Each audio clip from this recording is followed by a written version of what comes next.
الحمد لله الذي أنزل على عبده الكتاب ولم يجعل له عوجا قيما لينذر بأسا شديدا من لدنه ويبشر المؤمنين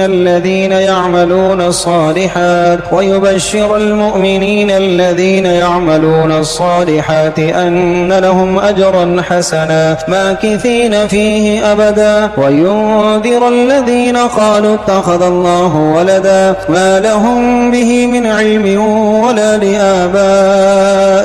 كبرت كلمة تخرج من أفواههم إن يقولون إلا كذبا فلعلك باخع نفسك على آثارهم إن لم يؤمنوا بهذا الحديث أسفا إنا جعلنا ما على الأرض زينة لها لنبلوهم أيهم أحسن عملا وإنا لجاعلون ما عليها صعيدا